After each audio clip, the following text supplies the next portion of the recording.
20th of March 2026, a developer named Finn stumbled upon something unusual while debugging Cursor's API endpoint. Instead of the expected Composer 2 model identifier, he found a string referencing Kimi K2P5RL0317S515 fast.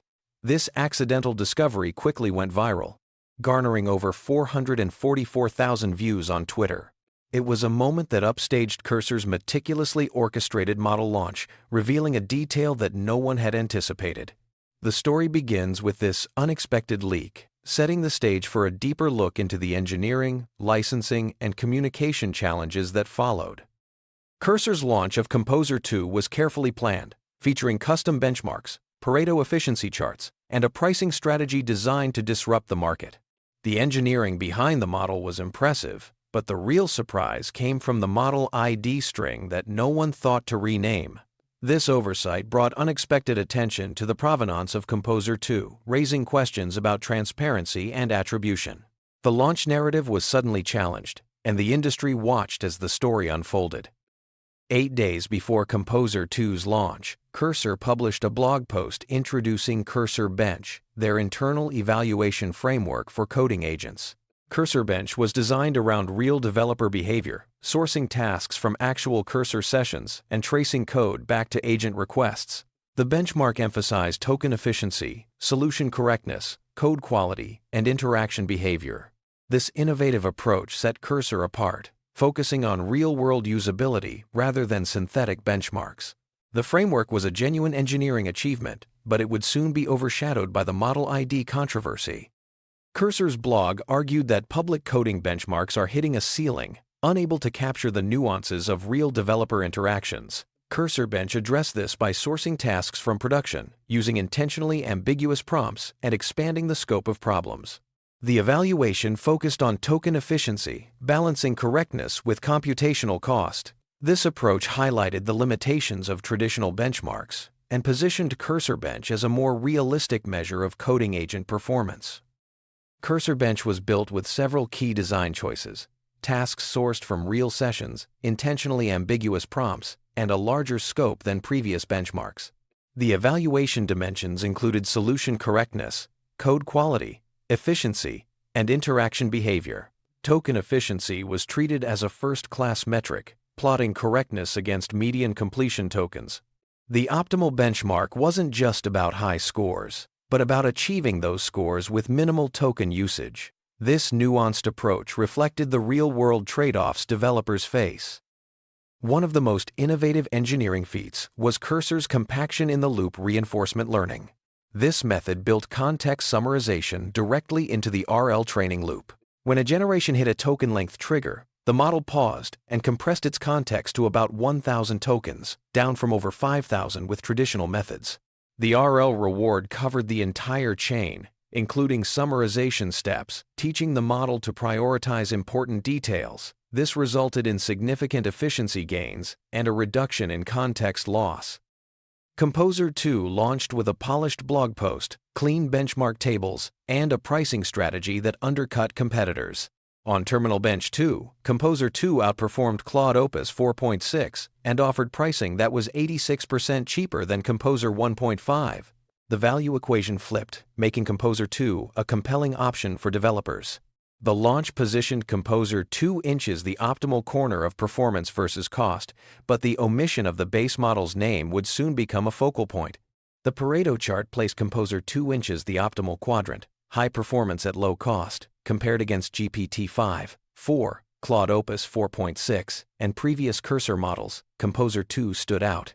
However, Kimi K2, 5, the model Composer 2 was built on, was conspicuously absent from all comparison charts. This omission was part of a launch strategy designed to avoid mentioning the foundation model, raising questions about transparency and attribution.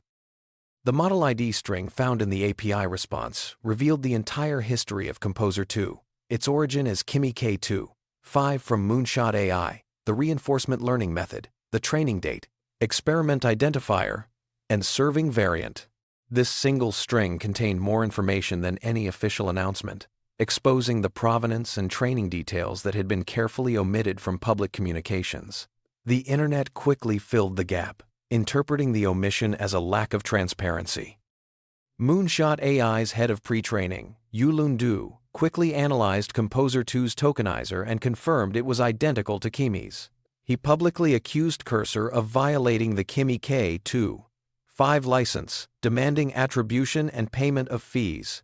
Other Moonshot employees echoed the connection on social media, but posts were soon deleted as internal communications lagged behind external reactions.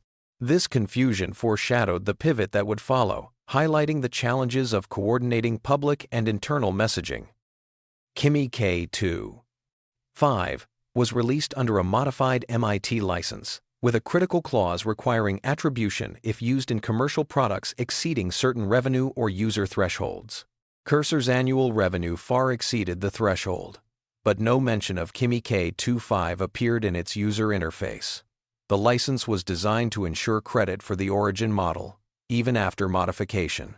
This scenario was precisely what Moonshot anticipated, but Cursor's branding focused solely on Composer 2. Cursor's response unfolded gradually. First, a developer acknowledged the use of an open-source base, then explicitly named Kimi K2.5 under visible pressure. The technical defense emphasized the real RL work and continued pre-training, claiming compliance through inference partner terms with Fireworks AI. The sequence was noted by the community: minimize, then acknowledge only when forced. This approach created a trust gap, overshadowing the legitimate engineering achievements. Cursor's engineering was strong, with real RL and pre-training innovations. The benchmark results were legitimate, and naming the base model would have cost nothing technically. In fact, it could have strengthened the narrative, improving the best open-source coding model. Instead, the omission created a gap that the internet filled with speculation. The drama was driven by the distance between marketing and technical reality, not by the quality of the engineering. In a surprising twist, Kimi's official account posted a congratulatory message to Cursor, confirming an authorized commercial partnership through Fireworks AI. The tone was warm and supportive, contrasting sharply with earlier accusations. The deal had existed all along, but internal coordination failures led to public confusion. The pivot from accusation to congratulations happened in less than 24 hours, demonstrating how quickly narratives can shift in the AI industry. The real story goes beyond Cursor. Many companies are building on Chinese open-source models, including Windsurf, Vercel, Cerebras, and Together AI. On OpenRouter, Chinese models dominate usage statistics, and on agent leaderboards, Kimi, GLM, and Quen rank at the top. The choice is driven by performance and cost, not ideology. Chinese open-source models are competitive and affordable, reshaping the landscape of AI coding tools. Despite the engineering rationale, companies are reluctant to name their base models. Investor optics play a role, as valuations are tied to proprietary AI narratives. Geopolitical awkwardness makes "powered by Chinese AI" an unattractive tagline. The value proposition shifts from the model to UX, agent workflow, and RL pipeline, which are harder to explain. Transparency could actually strengthen trust, but many companies choose to bury their origins. Cursor claims compliance through inference partner terms with Fireworks AI, arguing that the license obligation is satisfied at the infrastructure level. However, the license requires prominent display of Kimi K2.5 in the user interface. This interpretation is debated, and the outcome will set a precedent for open-weight model licensing.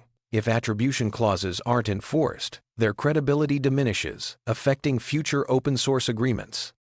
The Moonshot pivot suggests the issue will resolve quietly, but it sends the wrong signal for the open-source ecosystem.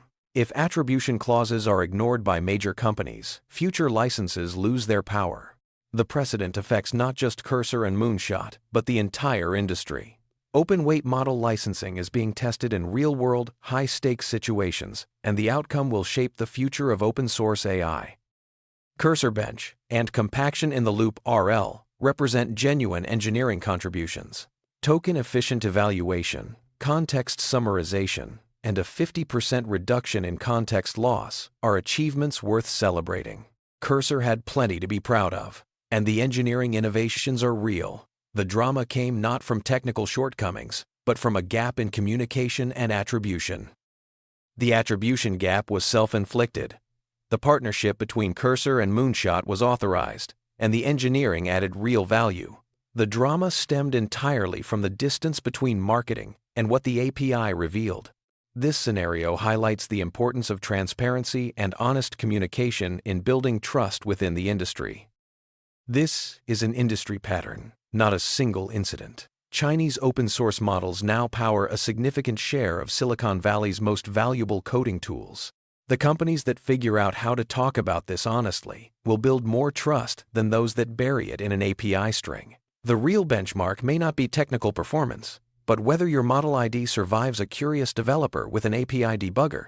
Transparency, engineering excellence, and honest attribution are the keys to building lasting trust in the AI industry.